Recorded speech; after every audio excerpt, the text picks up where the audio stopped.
Yo, what is up, everybody? It's Peace-I. Welcome to another video. Guess what? I just brought the new format deck profile for you guys today, Altergeist. And it's pure this time, baby. No Fenrir's.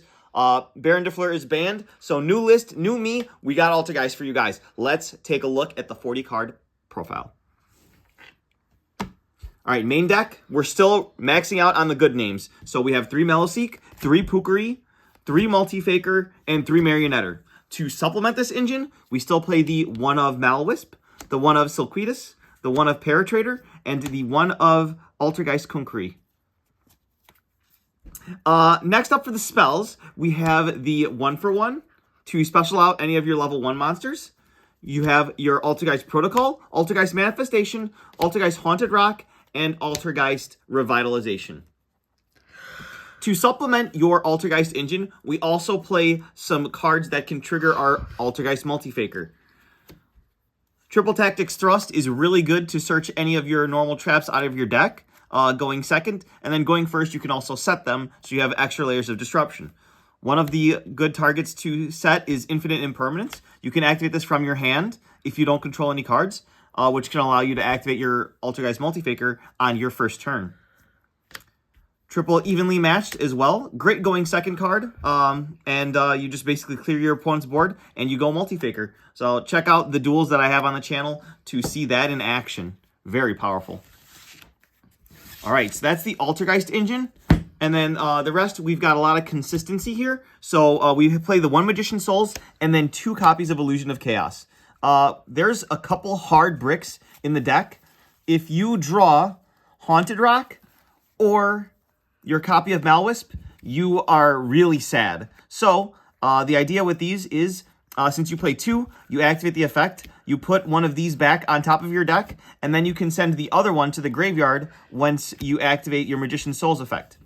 So that unbricks your hand. So that's why you play 2 of that.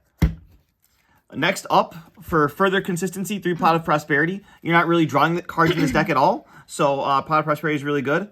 Going second cards, Droplet is one of the best board breakers you can possibly play.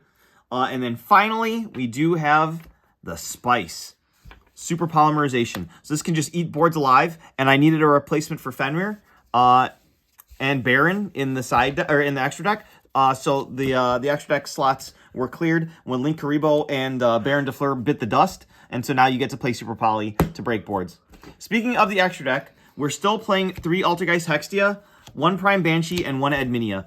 At this point, I'm the second Prime Banshee came up, and I think maybe even a second Edminia. I might have to change the extra deck a little bit based on the last tournament results, but this is just the bare minimum that you absolutely need. Next up, IP and her brother SP Little Knight. Shout out to Team Bad Cards. Thanks, guys. Now, linkuriboh is banned, so you're forced to just play the Relinquished Anima. Almirage is also really good in this deck. That's something that I definitely want to try, but it's only good on normal summons. What is also really good is the Artemis, which has an upward-facing arrow, unfortunately, but you can use any level 4 or lower spellcaster monster to summon this. And it gives you an extra attribute, which is light, for your access code talker if you need to have some extra pops. But Almirage is also extremely necessary because it allows Meloseek to be an SP Little Knight plus a search. Next up,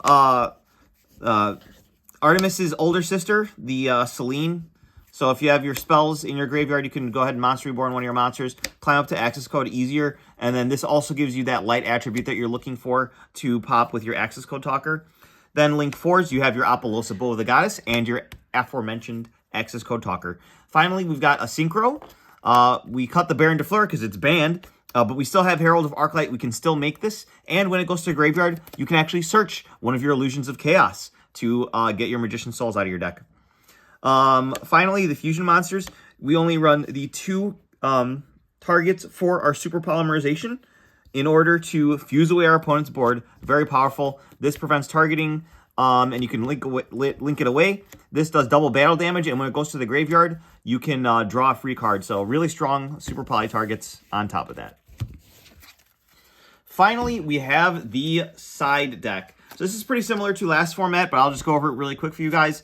If you're going into a matchup where they see you combo, you know they're going to put in their Droll and Lockboards if they're not already maining it. So this is really good games 2 and 3. Also going second into the Fire King Snake Eye board, you can banish their princess, even pure Snake Eyes.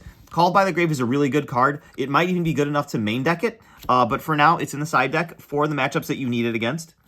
It's unfortunately at 1, so you can only play 1. It should be banned, honestly. This card's so good. Snatch Steal came off the ban list. Not this most recent ban list, but the other one. It's a really good card that just takes your opponent monster and keeps it there. Change of Heart, Broken, also at 1. Actually, there's a lot of 1-of spells here. Monster Reborn. Reborn's any monster. This can help you play through Disruption. If your opponent has a pop Disruption, you can basically use your Monster Reborn to bring back something, or take away your opponent's Disruption by reborning their princess, and then linking it off into, you don't play any fires, so don't reborn your opponent's princess. Next up, you got your Triple Tactics Talents, your Harpy's Feather Duster for getting rid of those back row, and that's basically all your 1-ofs. Next up for the traps, you've got 2 Typhoon. So this one you can activate from your hand, really good against Voiceless Voice and triggering your Multi-Faker. 1 Rivalry of Warlords, it's at 1 unfortunately, but you basically play only Spellcasters now, and this is really strong. Next, when you're going first, you can take out your Evenly Matched for a Personal Spoofing. This gives you more consistency, and you'll consistently see Multi-Faker, and you can also put back bricks with this. So this is really good when you're on the crack, and you get to actually set up your board. So Protocol, or Personal Spoofing in the side deck. Going second, this is not as good now, because there's a lot of Disruption, and stuff like that. And then you can take out your Imperms for Solemn Strike. Way better going first than Imperm.